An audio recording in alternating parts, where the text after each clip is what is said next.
नमस्कार मेरे प्यारे बच्चों, न्यूटन क्लासेज में आप सभी का स्वागत है। आज हम बात करने वाले हैं क्लास 12th की फिजिक्स की। पिछले लेक्चर में हम लोगों ने पढ़ा था, पार्ट 1 में हम लोगों ने पिछले लेक्चर में पढ़ा था वैद्युत आवेश के बारे में। आज हम उसके आगे पढ़ेंगे वैद्युत आवेश तथा क्षेत्र में। अगला लेक्चर में पढ़ेंगे आवेशन की विधियां। आज हम बात करने वाले हैं आवेशन की विधियां। आवेशन की विधियां क्या होती है? आज हम बात करने वाले हैं आवेशन की विधियां। आवेशन की विधियां। आज हम बात करेंगे आवेशन की विधियां। किसी भी वस्तु को आवेशित करने की कितनी विधि है? तो किसी भी वस्तु को आवेशित करने की 3 विधि है। किसी भी वस्तु को आवेशित करने की 3 विधि है। पहला घर्षण द्वारा आवेशन। दूसरा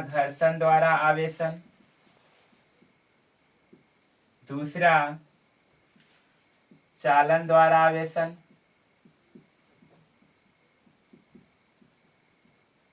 और तीसरा प्रेरण द्वारा आवेशन। प्रेरण द्वारा आवेशन। किसी भी वस्तु को आवेशित करने की 3 विधियां होती है। पहला घर्षण द्वारा आवेशन, दूसरा चालन द्वारा आवेशन और तीसरा प्रेरण द्वारा आवेशन। लेक्चर पार्ट 2 में हम लोग आज आवेशन की विधियां पढ़ने वाले हैं। अब घर्षण द्वारा आवेशन क्या होती है? सबसे पहले बात करेंगे कि घर्षण द्वारा आवेशन क्या होती है। हम बात करने वाले हैं घर्षण द्वारा आवेशन की। जैसे मान लीजिए कोई भी वस्तु हो वो छोटे छोटे पदार्थों से मिलकर बनते हैं। कोई भी वस्तु का निर्माण छोटे छोटे पदार्थों से मिलकर होता है और पदार्थों का निर्माण कई अणुओं से मिलकर होता है और अणु का निर्माण कई छोटे छोटे परमाणुओं से मिलकर होता है। मतलब कुछ पीढ़ी दर पीढ़ी इस प्रकार से हमारे वस्तुओं का निर्माण होता है। मतलब परमाणु से अणु से पदार्थ, पदार्थ से वस्तु, यानी हमारा कुछ पीढ़ी दर इस प्रकार हमारा वस्तुओं का क्या होती है? निर्माण होती है। तो हम बात करने वाले हैं घर्षण द्वारा आवेशन क्या होता है। जैसे मान लीजिए कि कोई वस्तु है, मान लीजिए वस्तु का ये मान लीजिए नाभिक है। नाभिक में कौन होते हैं? न्यूट्रॉन और प्रोटॉन। मान लीजिए वस्तु है और वस्तुओं का नाभिक है जिसमें कौन है? न्यूट्रॉन और प्रोटॉन। और इनकी चारों ओर क्या होती है? कक्षाएं होती है। एल कोष, दूसरी कक्षा एम कोष, तीसरी कक्षा एन कोष। यानी पहला के एल एम एन, पहला के कोष होता है। मान लीजिए ये नाभिक है, नाभिक में न्यूट्रॉन और प्रोटॉन होते हैं। पहली कक्षा को कहते हैं के कोष, दूसरी कक्षा को एल कोष, तीसरी कक्षा को एन कोष और चौथी कक्षा को एम कोष, यानी के एल एम एन। कुछ इस प्रकार से कक्षाएं होती है। के पहली कक्षा में के कोष, दूसरी कक्षा को एल कोष, तीसरी कक्षा को एम कोष और चौथी कक्षा को एन कोष कहते हैं। मान लीजिए एक और वस्तु है जिसके नाभिक में कौन है? न्यूट्रॉन और प्रोटॉन होते हैं। दूसरी कक्षाएं हैं जिसको हम कहते हैं के कोष, दूसरी कक्षाएं को कहते हैं एल कोष, तीसरी कक्षाएं को कहते हैं एम कोष और चौथी कक्षाएं को कहते हैं एन कोष। यानी इस प्रकार है। हमने कहा कि कोई भी वस्तु हो विद्युत रूप से उदासीन होती है। कोई भी वस्तु अपने आप में विद्युत रूप से क्या होती है? उदासीन होती है। क्योंकि जितने यूनिट का पॉजिटिव चार्ज होते हैं उतना ही यूनिट का नेगेटिव चार्ज होते हैं। एज एग्जाम्पल हमने कहा कि ये जो वस्तुएं हैं इस पर इसका परमाणु क्रमांक 16 है। हमने कहा ये जो वस्तुएं हैं इनका परमाणु क्रमांक कितना है? 16 है। 16 कहने का मतलब 16 प्रोटॉन होंगे तो 16 इलेक्ट्रॉन होंगे। 16 प्रोटॉन है, 16 प्रोटॉन है और 16 इलेक्ट्रॉन है। 16 प्रोटॉन है, 16 क्या है? इलेक्ट्रॉन है। हमने कहा ये दूसरी वस्तुएं हैं, इसका परमाणु क्रमांक 14 है। तो हमने कहा 14 प्रोटॉन होंगे या 14 इलेक्ट्रॉन होंगे।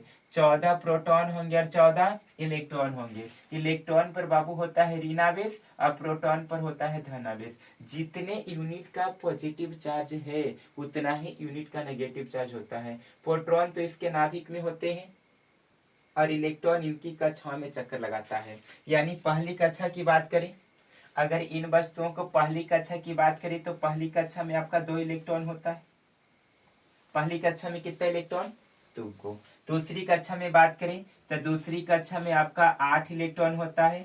1 2 3 4 5 6 7 8। यानी पहली कक्षा में 2 इलेक्ट्रॉन, दूसरी कक्षा में 8 इलेक्ट्रॉन। टोटल इलेक्ट्रॉन की संख्या 16 थी। तो आपका जो इलेक्ट्रॉन बच जाएगा वो बाहरी कक्षा में चले जाएंगे, वो आपका तीसरी कक्षा में होंगे। तीसरी कक्षा में कितना इलेक्ट्रॉन होगा? 8 2 10, 6 इलेक्ट्रॉन आपका बाह्यतम कक्षा में हो जाएंगे। 1 2 3 4 5 और 6, ये 6 इलेक्ट्रॉन आपके कहाँ चल जाएंगे? बाह्यतम कक्षा में। बात करते हैं दूसरी वस्तुओं की, तो दूसरी वस्तुओं में आपका पहली कक्षा में 2 इलेक्ट्रॉन होगा। पहली कक्षा में 2 इलेक्ट्रॉन, दूसरी कक्षा में 8 होंगे। 1 2 3 4 5 6 7 और 8। बाकी कितने इलेक्ट्रॉन बच रहे हैं? 4 इलेक्ट्रॉन। तो हमने कहा 4 इलेक्ट्रॉन इसकी बाह्यतम कक्षा में हो जाएंगे। 1 2 3 और 4। अब ध्यान दीजिएगा, इनकी बाह्यतम कक्षा में 6 इलेक्ट्रॉन, इनकी बाह्यतम कक्षा में 2 इलेक्ट्रॉन, इनकी बाह्यतम कक्षा में 4 इलेक्ट्रॉन। अब हमें क्या करना है? इन वस्तुओं को आवेशन करना है, इस वस्तुओं को आवेशित करना है। तो हम क्या करेंगे कि दोनों वस्तुओं को पकड़ करके आपस में रगड़ देंगे। जैसे ही हम रगड़ते हैं तो इस पर अपनी ऊर्जा खर्च करेंगे। भैया बिना ऊर्जा के तो आप रगड़ा नहीं होगा, क्योंकि जब तक हम अपनी ऊर्जा खर्च नहीं करेंगे तब तक इसमें किसी प्रकार की ऊर्जा कोई एग्जर्व होने वाला नहीं है। जैसे ही हम इनको पकड़ के रगड़ते हैं तो हम अपनी ऊर्जा खर्च करते हैं, और वो ऊर्जा इन बाहरी कक्षा के इलेक्ट्रॉनों को मिल जाती है। जब इनको ऊर्जा मिली तो ये शांति से नहीं बैठेंगे। जैसे एज एग्जाम्पल मानते हैं कि आपको एनर्जी मिली। जैसे मान लीजिए आपको पापा जी क्या करें, जैसे मान लीजिए आपको पापा जी आपको 1000 रुपया देते। कितना दे? 1000 रुपया। अब बोल दे कि आज से 1000 रुपया तुम्हारा हो जाएगा। तो समझना ये आपके पास रुपया नहीं है, ये आपके लिए एनर्जी है। जब तक इस 1000 के आप ऐसी की तैसी नहीं करेंगे तब तक आप शांति से बैठने वाले नहीं है। मतलब कि जो ऊर्जा मिली अब भागना प्रारंभ कर देंगे। उसी प्रकार यहाँ भी है, हमने इनको रगड़ा, अपनी ऊर्जा खर्च की, और ये हमारा ऊर्जा इन बाहरी कक्षा के इलेक्ट्रॉनों को मिल गया। जब इन बाहरी कक्षा के इलेक्ट्रॉनों को मिला तो क्या ये बाहरी कक्षा के इलेक्ट्रॉन शांति से नहीं बैठेंगे। अब ये कहेंगे कि मैं घूम टहल के जाऊंगा। ये घूमने टहलने कहीं न जाते, ये ससुरा बगल वाले के यहाँ कूद जाता है। जैसे ये 2 इलेक्ट्रॉन इनकी बगल वाले परमाणु यहाँ बगल वाले कक्षा में कूद गया तो यहाँ से 2 इलेक्ट्रॉन इस वस्तु में आई है, तो यहाँ पर आपका 2 इलेक्ट्रॉन कम गया। पहले 16 इलेक्ट्रॉन थे, अब 14 इलेक्ट्रॉन बचेंगे। अब 2 इलेक्ट्रॉन जैसे यहाँ पे आया तो पहले इलेक्ट्रॉन की संख्या कितनी थी? 14। अब यहाँ पर बचेंगे, हो जाएंगे 16 इलेक्ट्रॉन। हमने कहा कि जैसे इनको रगड़ाते हो गया डिसबैलेंस, मतलब यहाँ पर 16 प्रोटॉन थे, 16 इलेक्ट्रॉन थे, विद्युत रूप से उदासीन था। यहाँ 14 प्रोटॉन थे, 14 इलेक्ट्रॉन थे, विद्युत रूप से उदासीन था। लेकिन जो इनको पकड़ा तो 2 इलेक्ट्रॉन निकल करके इस वस्तु में चले आए। तो 2 इलेक्ट्रॉन इस वस्तु में आए हैं, इसका मतलब 2 इलेक्ट्रॉन ज्यादा हो गए। 14 2 कितना हो गया? 16 इलेक्ट्रॉन। यहाँ 16 इलेक्ट्रॉन थे, 2 इलेक्ट्रॉन किसी को दान किया है तो बच गए कितना? 14 इलेक्ट्रॉन। अब वो यहाँ पर धन आवेश की अधिकता हो गई, यहाँ पे प्रोटॉनों की संख्या ज्यादा है, यहाँ पर इलेक्ट्रॉनों की संख्या ज्यादा है। प्रोटॉनों की संख्या ज्यादा होने का मतलब ये वस्तुएं धन आवेशित हो गई, और इलेक्ट्रॉन की संख्या ज्यादा होने का मतलब ये वस्तुएं ऋण आवेशित हो गई। और इस घटना को ही क्या कहते हैं? घर्षण द्वारा आवेशन कहते हैं। इस घटना को क्या कहते हैं? घर्षण द्वारा आवेशन कहते हैं। क्या बोलेंगे परिभाषा? हमने कहा जिन 2 वस्तुओं को घर्षण द्वारा आवेशन करना होता है, जिन 2 वस्तुओं को घर्षण द्वारा आवेशित करना होता है उनको पकड़ करके आपस में रगड़ देते हैं, जिससे एक वस्तु से इलेक्ट्रॉन निकलकर दूसरी वस्तु में चले जाते हैं। जिससे इलेक्ट्रॉन निकल जाते हैं उस पर धन आवेश की अधिकता हो जाती है, और जिस पर इलेक्ट्रॉन प्रवेश करते हैं उस पर ऋण आवेश की अधिकता हो जाती है। और इस घटना को ही कहते हैं घर्षण द्वारा आवेशन। इस घटना को क्या कहते हैं? घर्षण द्वारा आवेशन कहते हैं। चलिए इस बात को हमने लिख देते हैं। हम क्या बोले कि जिन दो वस्तुओं को घर्षण द्वारा आवेशन करना होता है, जिन दो वस्तुओं को घर्षण द्वारा आवेशन कहते हैं। ध्यान दीजिएगा, हमने कहा घर्षण द्वारा आवेशन क्या होता है, तो हमने कहा जिन दो वस्तुओं को घर्षण द्वारा आवेशित करना होता है उनको पकड़ करके आपस में रगड़ देते हैं, जिससे एक वस्तु से इलेक्ट्रॉन निकलकर दूसरी वस्तु में प्रवेश कर जाते हैं। जिससे इलेक्ट्रॉन निकल जाते हैं उस वस्तु पर धन आवेश की अधिकता हो जाती है, और जिस वस्तु में इलेक्ट्रॉन प्रवेश कर जाते हैं उस पर ऋण आवेश की अधिकता हो जाती है, और इस घटना को घर्षण द्वारा आवेशन कहते हैं।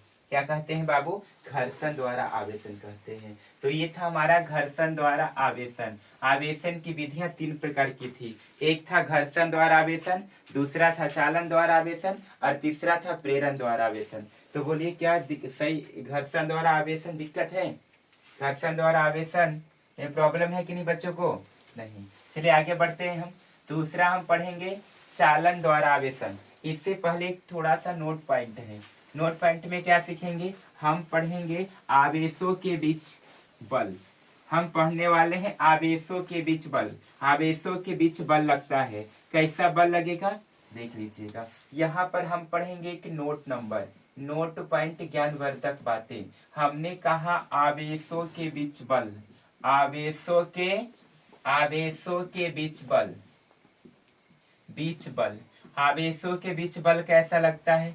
सबसे पहला नोट पॉइंट में हमने कहा कि समान आवेशों के बीच बल कैसा लगेगा? समान आवेशों के बीच जब दो आवेश समान हो, जब दो आवेश क्या हो? समान हो। जब दो आवेश क्या हो? समान हो, तो उनके बीच बल कैसा लगेगा? तो सबसे पहले हमने कहा कि एक प्लस क्यू है और दूसरा प्लस क्यू है, एक माइनस क्यू है और दूसरा माइनस क्यू है। तो हमने कहा कि इस पर बल इधर लगेगा और इस पर बल इधर लगेगा। माइनस क्यू आवेश इधर भगाते हैं और माइनस क्यू आवेश इधर भगाते हैं। मतलब बबुआ समान आवेशों के बीच आपका प्रतिकर्षण का बल लगेगा। हमने कहा कि इनको इधर भगाते हैं, यानी इनके बीच प्रतिकर्षण बल लगता है। कौन बल लगता है? प्रतिकर्षण बल लगता है। तो यहाँ पर हम कह सकते हैं कि समान आवेशों के बीच कैसा बल लगेगा? प्रतिकर्षण का बल लगेगा। सेम चार्ज वाले आपको दूर भगाएंगे और अपोजिट चार्ज वाले आपको पास बुलाएंगे। तो हमने कहा जब दो आवेश समान हो तो बल कैसा लगेगा?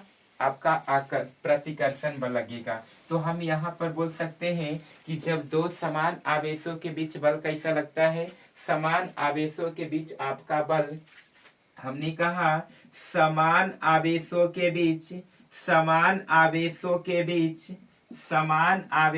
बीच आपका प्रतिकर्षण बल लगता है। कैसा बल लगेगा बाबू?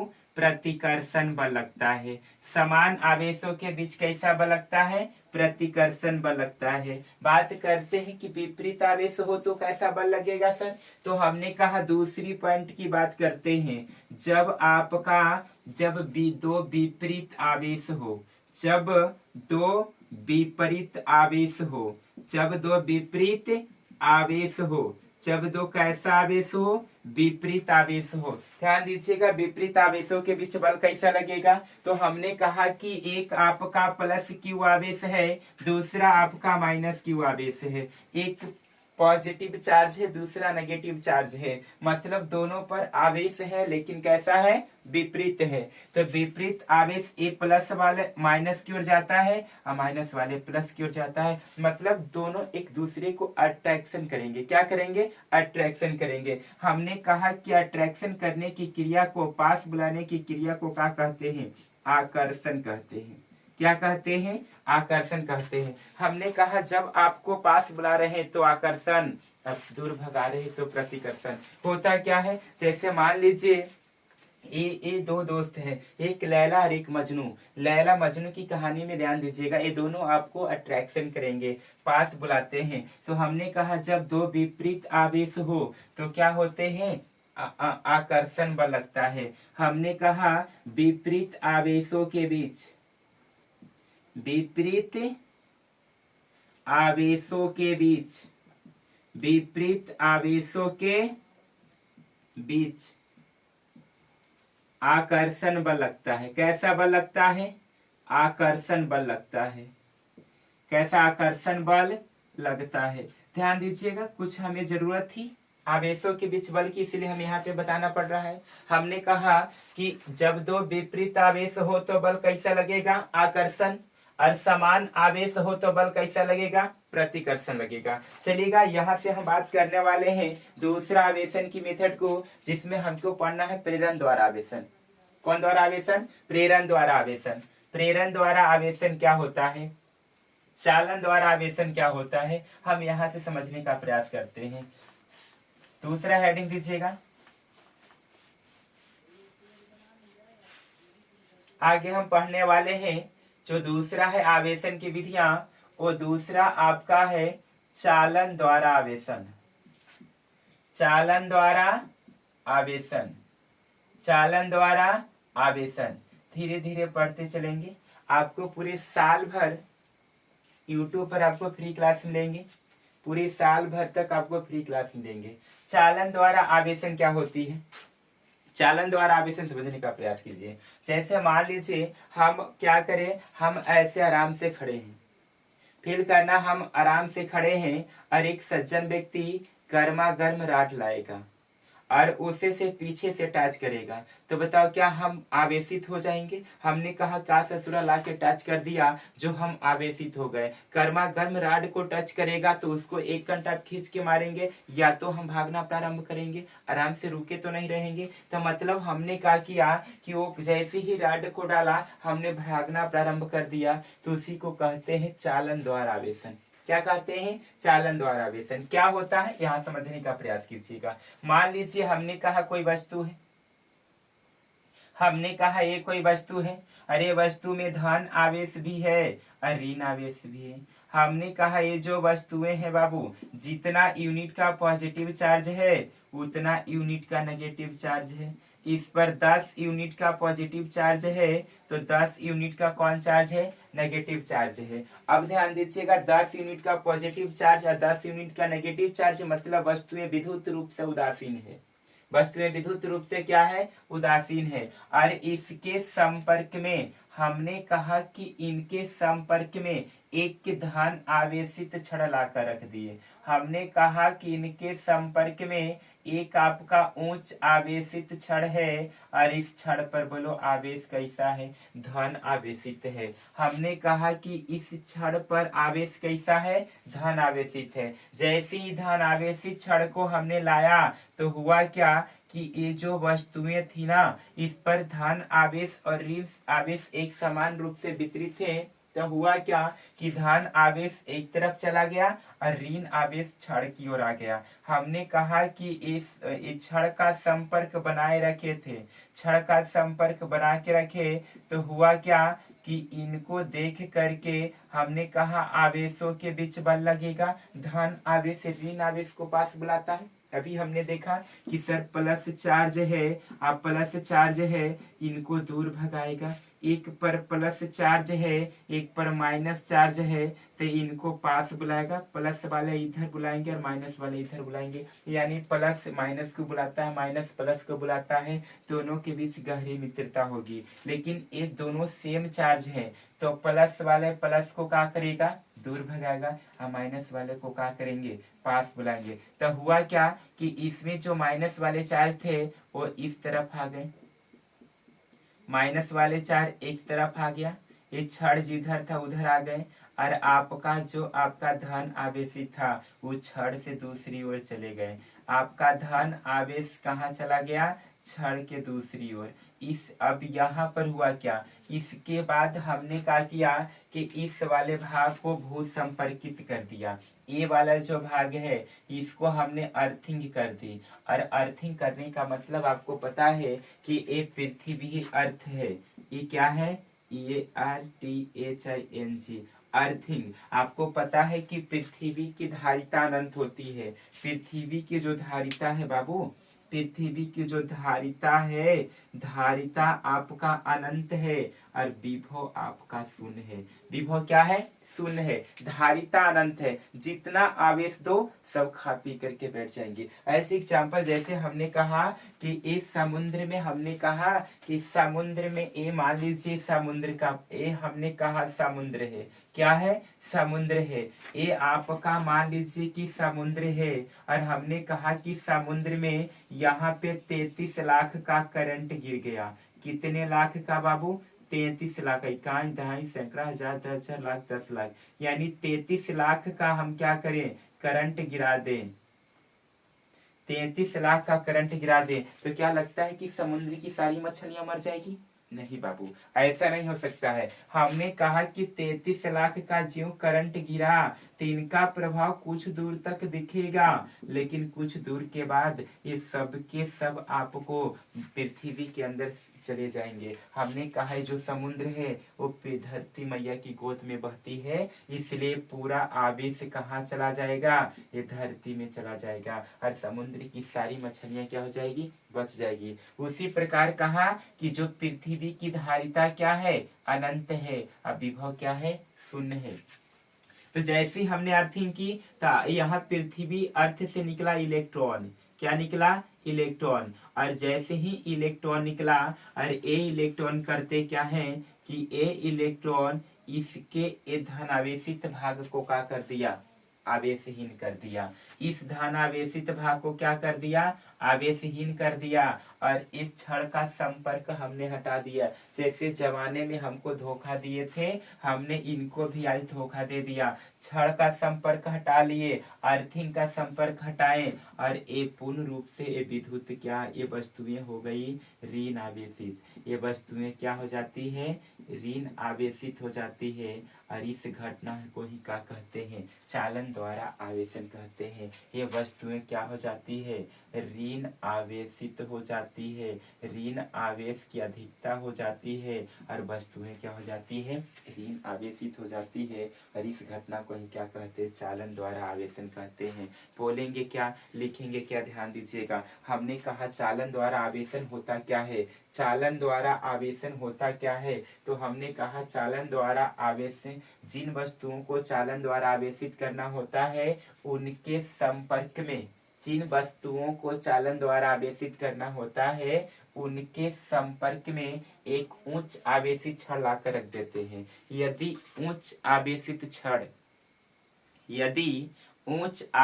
क्षण धन आवेशित हो तब वस्तु के अंदर का समस्त ऋणावेश क्षण की ओर और वस्तु के अंदर का समस्त धनावेश क्षण के दूसरी ओर चला जाता है।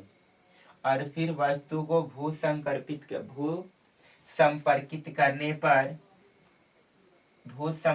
करने पर इसके अंदर का समस्त धनावेश और संपर्कित करने पर और क्षण का संपर्क हटा लेने पर वस्तु पर ऋण आवेश की अधिकता हो जाती है। और इस घटना को क्या कहते हैं? चालन द्वारा आवेशन कहते हैं। लिखेंगे क्या? तो यहाँ पर लिखते चलिए। लिखेंगे कि चालन द्वारा, जिन दो वस्तुओं को चालन द्वारा आवेशित करना होता है, जिन वस्तुओं को चालन द्वारा आवेशित करना होता है, चालन द्वारा आवेशित करना होता है, चालन द्वारा आवेशित करना होता है, चालन द्वारा आवेशित करना होता है, उसके संपर्क में उच्च आवेशी क्षण लाकर रख देते हैं। उनके संपर्क में एक उच्च आवेशित क्षण लाकर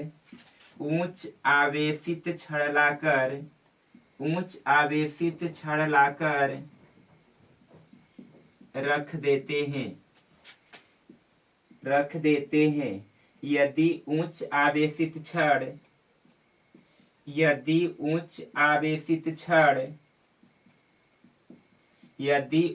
आवेशित क्षण धन आवेशित हो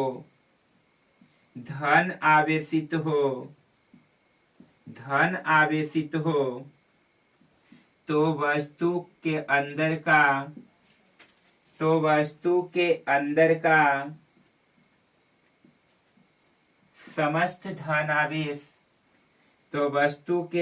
का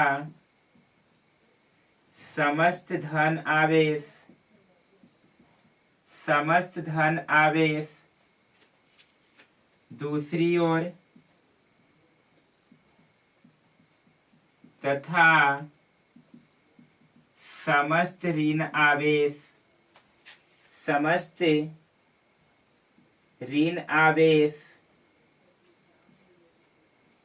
क्षण की ओर चला आता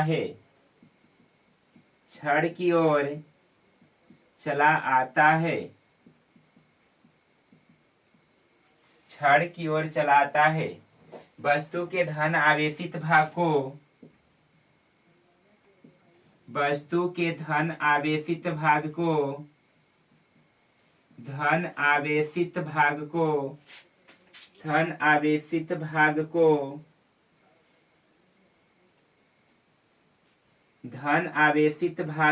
को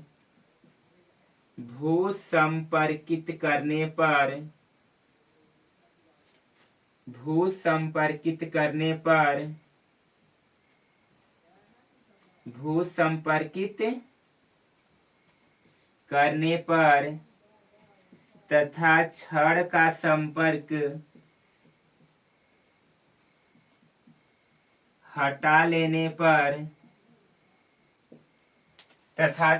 संपर्क हटा लेने पर वस्तु पर ऋण आवेश की अधिकता हो जाती है। वस्तु पर ऋण आवेश की अधिकता हो जाती है। ऋण आवेश की अधिकता हो जाती है। इस घटना को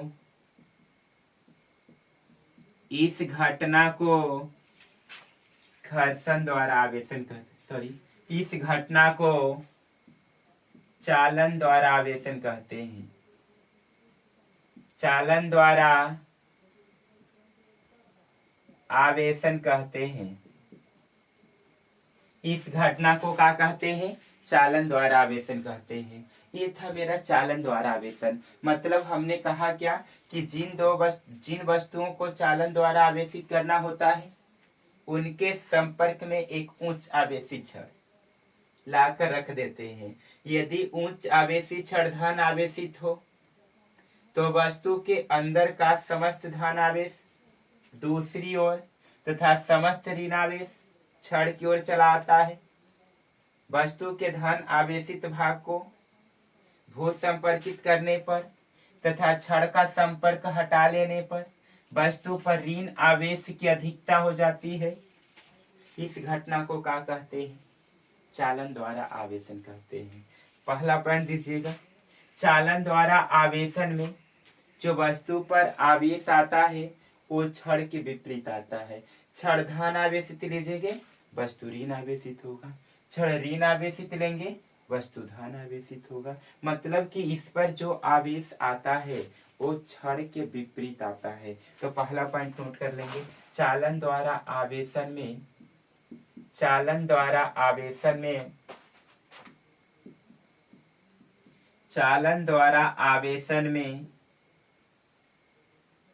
जो आवेश आता है वो क्षण के विपरीत होता है। वो क्षण के विपरीत आता है। अगर क्षण धन आवेशित है तो वस्तु ऋण आवेशित हो जाएगी। यदि क्षण धन आवेशित है तो वस्तु ऋण आवेशित हो जाएगी। यदि क्षण ऋण आवेशित है तो वस्तु धन आवेशित हो जाएगी। और इस कारण हम क्या देखें, चालन द्वारा आवेशन देखें। बोलो चालन द्वारा आवेशन में किन्हीं को दिक्कत है बाबू? नहीं ना। आगे बढ़ते हैं। हमारा तीसरा है, तीसरा आवेशन की मेथड जो है, आवेशन की विधियां है, वो है प्रेरण द्वारा आवेशन। तीसरा कौन आवेशन है? प्रेरण द्वारा आवेशन। तो तीसरा विधि देख लेते हैं। तीसरा हम क्या पढ़ेंगे? प्रेरण द्वारा आवेशन क्या होती है।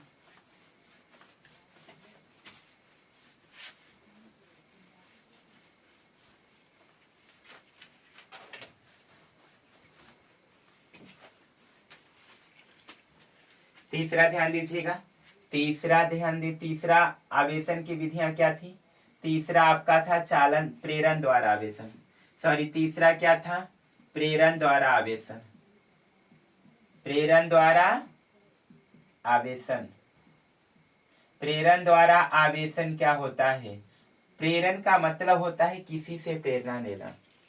प्रेरण का मतलब होता है क्या बाबू? किसी से प्रेरणा लेना। जैसे मान लीजिए हम पढ़ने में बहुत अच्छे हैं, मान लीजिए मेरा एक दोस्त है और हमारे साथ रहते रहते वो भी पढ़ने में अच्छा हो जाए, तो इसी को कहते हैं प्रेरणा। जैसे मान लीजिए हमारा जो दोस्त है वो एकदम चोरू है, एकदम लफंगा है, और उसी के संपर्क में रहते रहते हम भी लफंगे हो जाएं, तो उसी को क्या कहते हैं? प्रेरण कहते हैं। प्रेरण का मतलब होता है किसी से प्रेरणा लेना। अगर अच्छे बच्चे के संपर्क में रहते रहते आप अच्छे बन जाएं, तो उसी को प्रेरणा कहते हैं। अगर खराब व्यक्ति के साथ में रहते रहते आप भी खराब हो जा रहे हैं, तो उसी को कहते हैं प्रेरण। यानी प्रेरण का मतलब किसी से क्या लेना? प्रेरणा लेना। तो वही बात करें कि प्रेरण द्वारा आवेशन होता क्या है। जैसे मान लीजिए कि कोई वस्तुएं हैं, हमने कहा कि ये जो वस्तु है इस पर धन आवेश भी है और ऋण आवेश भी है।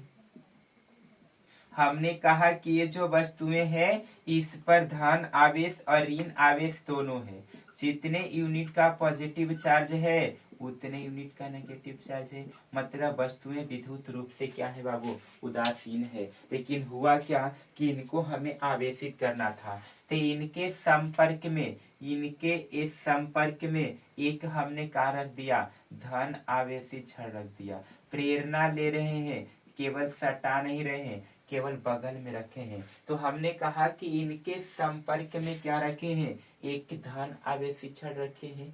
और ये क्या होता है कि ये जो धन आवेशित छड़ है ऋण आवेश देखेगा, चलो वो बुला रहे हैं। अब धन आवेश को दूर भगाएगा और धन आवेश ऋण आवेश को क्या करेगा? पास बुलाएगा। तो फिर हमने कहा कि ये छड़ का संपर्क बनाए रखें। और फिर हमने कहा कि यहाँ पर जो देखा, तो हमने देखा छड़ का संपर्क बना था, यहाँ पर धन आवेशित छड़ था, तो धन आवेश किसको बुलाएगा? ऋण आवेश को। ऋण आवेश आपका इस तरफ आ गया, ऋण आवेश टोटल इस तरफ आ गया, और आपका धन आवेश दूसरी ओर चला गया। धन आवेश आपका छड़ से कहाँ चला गया? दूसरी ओर चला गया। धन आवेश छड़ से कहाँ चला गया? दूसरी ओर चला गया। हुआ क्या कि अब इस वाले भाग को हमने अर्थिंग कर दी। इस वाले भाग को हमने क्या कर दिया? अर्थिंग कर दिया। अर्थिंग कहने का मतलब अर्थ से पृथ्वी से कनेक्शन दिया। जैसे ही पृथ्वी से कनेक्शन करते हैं बाबू, तो हमने कहा कि इसका विभव तो शून्य होता है। विभव क्या होता है? शून्य होता है। लेकिन धारिता अनंत है। धारिता का मतलब होता है धारण करने की क्षमता। इनको जितना आवेश दीजिए धारण करके बैठ जाएंगे। इनको जितना आवेश दीजिए सब का करेंगे? धारण करके बैठ जाएगी। तो हुआ क्या कि जैसे इनको हमने भू संपर्कित किया, अर्थिंग दिया, तो यहाँ से निकले इलेक्ट्रॉन। क्या निकले? इलेक्ट्रॉन। और ये इलेक्ट्रॉन इसके धन आवेशित भाग को क्या कर दिया? शून्य कर दिया। ये धन आवेशित भाग को आवेशहीन कर दिया। और हमने देखा, और फिर इस छड़ का संपर्क हटा लिया, अर्थिंग का संपर्क हटाया, और इस प्रकार वस्तुएं क्या हो गई? ऋण आवेशित हो गई। इस पर ऋण आवेश की अधिकता हो गई। इस पर ऋण आवेश की क्या हो गई? अधिकता हो गई। ऋण आवेशित हो जाती है। ऋण आवेशित हो जाती है और यह प्रक्रिया एक धीमी प्रक्रिया है। यह प्रक्रिया एकदम स्लो रिएक्शन है, धीरे धीरे होती है और इस घटना को ही क्या कहते हैं, प्रेरण द्वारा आवेशन कहते हैं। क्या लिखेंगे इसमें, थोड़ा ध्यान से सुनेंगे। तो हमने कहा जस्ट उसी का फोटोकॉपी है, इसमें हम केवल ये लिख देंगे कि जिन वस्तुओं को प्रेरण द्वारा आवेशित करना होता है, जिन वस्तुओं को प्रेरण द्वारा आवेशित करना होता है, उनके संपर्क में एक धन आवेशी छड़ लाकर रख देते हैं, उच्च आवेशी छड़ लाकर रख देते हैं। यदि उच्च आवेशी छड़ धन आवेशित हो तो वस्तु के अंदर का समस्त धन आवेश दूसरी ओर समस्त ऋण आवेश छड़ की ओर चलाता है और धन आवेशित भाग को वस्तु के धन आवेशित भाग को भूसंकर्पित करने पर और छड़ का संपर्क हटा लेने पर वस्तु पर ऋण आवेश की अधिकता हो जाती है और इस घटना को क्या कहते हैं, प्रेरण द्वारा आवेशन कहते हैं। क्या कहते हैं बाबू, प्रेरण द्वारा आवेशन कहते हैं। तो हमने कहा यहाँ पर लिख लीजिए, हम लिखेंगे क्या कि प्रेरण जिन वस्तुओं को प्रेरण द्वारा आवेशित करना होता है, जिन वस्तुओं को प्रेरण द्वारा आवेशित करना होता है, आवेशित करना होता है, जिन वस्तुओं को प्रेरण द्वारा आवेशित करना होता है, उनके संपर्क में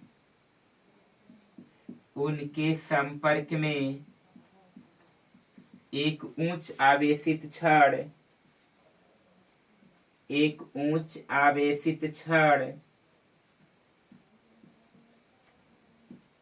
लाकर रख देते हैं। यदि उच्च आवेशित छड़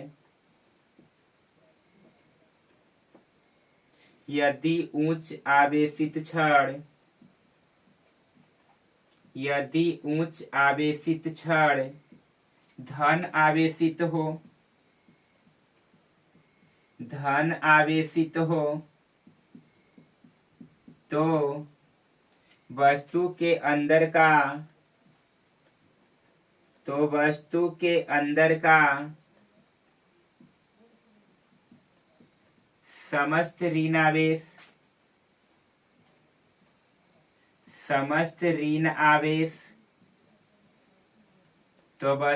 अंदर का समस्त ऋण आवेश छड़ की ओर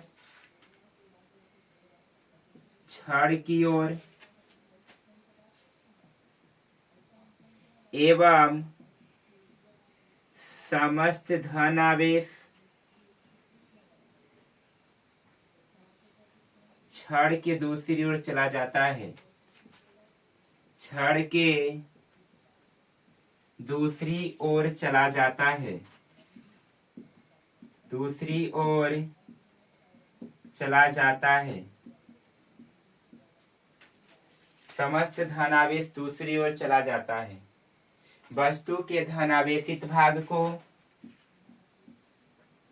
वस्तु के धन आवेशित भाग को भू संपर्कित करने पर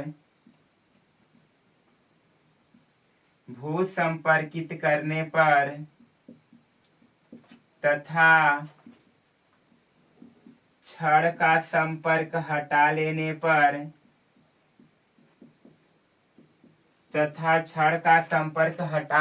पर